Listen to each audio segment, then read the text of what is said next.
I mean, everybody's saying that if logistic problem was something that marred the entire election, it wasn't in favor of the ACN or against the PDP. It was logistic problem that affected everybody. Let me tell you why it's in favor of ACN. The pattern of the results. You have people complaining that in a booth where 500 people perhaps registered. Apathy set in. People have been angry. Not up to 100 turned up. But at the end of the day, when results are being declared, you are hearing that ACN called 49,000. The next party scored 23. The other one 5. The other one 700, like allocation. Are you saying that was not the true representation? Of course it was. I just told you I monitored and I observed. Yeah, but you had people also in all those local governments. Oh yes. Let me give you a background. There are different civil society organizations within the state. Incidentally, a few days ago, we decided to come together to establish what we call Civil Society Coalition to Save Edo State. Judo Basomi, for instance, is the president of the Conference of Non-Governmental Organizations in Edo State, with over 250 affiliate organizations. They observed. ASU observed. These persons are persons who are speaking on a daily basis in Edo State. Are they of the same view that this was... Oh, yes. Look, while I was sitting out there and Isibo was sermonizing, let me quickly locate Isibo, for instance. The CNPP, how many political parties are in Edo State? The functional political parties are about 3. The PDP, the ACN, and the ANPP. For your information, when it says PDP pulled out, a respected Edo man, Chief Solomon Iyobosa Adebiri, I'm sure you must have seen his press conference on this matter, was the first person to fire the salvo. In his local government, the same one that this fellow just talked about. 4 of his vehicles were damaged. Ballot papers were hijacked by the chairman of ACN or Yegwe in his own words. What local government? Local government. Well, that's just an allegation. No, not allegations. I'm saying, sir, that these are things that we have. It's unfortunate. This is Lagos. It's far removed from Benin. Because I got there, I got a call from a Youth Congress asking me to advise Isibo, for instance, to spend some time in Lagos and not come to Benin yet. So that's to tell you exactly what the situation is in Benin. Now you ask the why and so on. By 2015, our greatest fear in Edo is this. By 2015, the INEC will be organizing elections into houses of assembly at the state level, the House of Reps, and the National Assembly. The greatest disappointment in Edo is that we thought that from the 2007 election into the very credible elections of last year that brought in the comrade governor for the second term, issues like this have disappeared from politics in Edo State. But that's why we have the one-man, one-vote mantra that he's been campaigning for. Beautiful. The greatest beneficiary of the mantra is the one who has turned this on his head. Now, this is the first election, indeed the only election, that the ACN government is organizing in Edo State.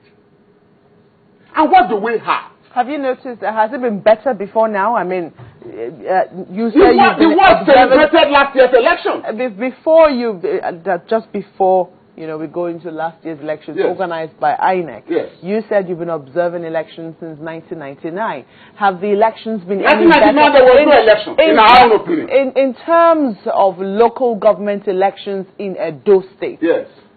The unique thing about local government elections is that here you are dealing with, we have 192 wards. You are dealing with the local people directly. Yes. Everybody knows everybody, so you can't hide anything. Mm-hmm. We really have been having caretaker committees, sole administrators. Again, we have worked, civil society has worked relentlessly in the pursuit of the granting of autonomy, full autonomy, nominal autonomy, financial autonomy for local government administration across the country. Which they rejected. Well, a different kettle of fish, right? Of course. But you know what I'm saying is, are you saying that against this background, therefore, this is the first time we are having democratically democratic institutions at the local government level to entrench democratically elected leadership. This is the first time ever, not just by the ACN, but even by the PDP, by any government at all in Edo State. Let me quickly say this. I'm sure that when you hear PDP's rigging machine. You have heard that expression. I was saying that our joy was that from 2007 up till now, the so-called PDP rigging machine has been emasculated. It no longer exists in Edo State.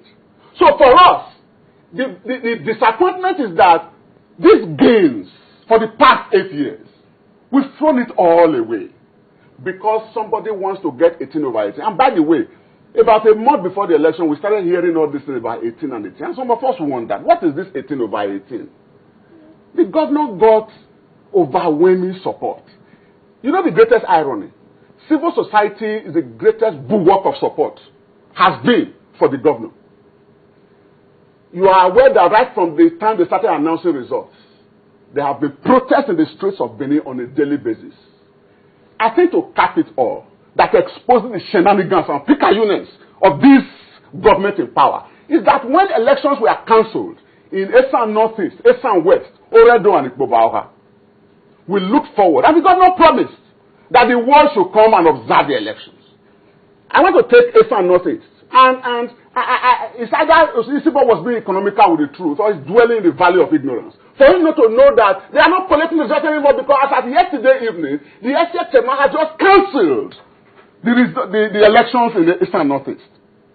That election, it doesn't need a reason. Somebody has given directive somewhere. Eastern Northeast is unique. Unique because the person contesting on the platform of the PDP there, one John Yakubu, is well known, has performed before while there.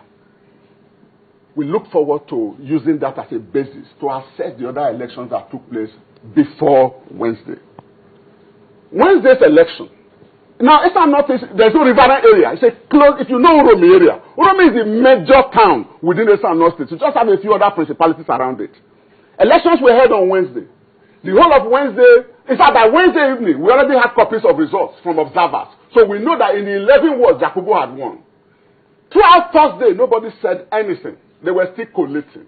But we began to hear things. That election was witnessed by the Commissioner of Police, the Director of the SSS, the prisons, immigration, civil defense. They were all there on ground. In fact, they waited throughout Thursday in the polling station for the returning officer who absconded the moment the results became clear.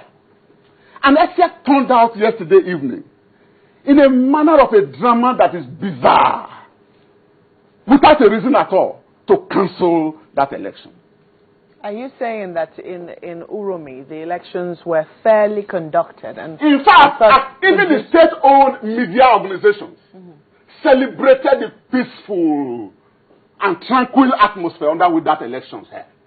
So there was they called it free, fair, and credible election. There was no violence? No violence. The election materials, just a minute, yes. Election materials arrived on time as they should? Yes, relatively, at least instead of 4 or 5 p.m., by 11:12, they had election materials.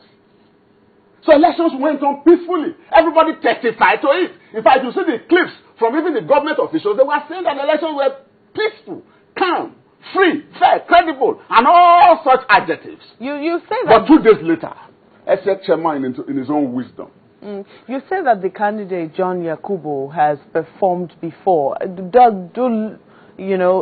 Civil society groups also take into cognizance the caliber of candidates being presented by political parties? In fact, let me say here clearly that for us, it's not about political parties. It's about capacity of the candidates to deliver. And that's the greatest irony. Not the conduct of the elections either. No, of course the process. Look, what makes an election credible is not the result, it's the process. So, ab initio, the process was faulty. Look, if you swear in councillors and local government chairmen, the fact that they are in office doesn't mean that they have legitimacy. It is the process, the soundness of the process that confers legitimacy, not the title.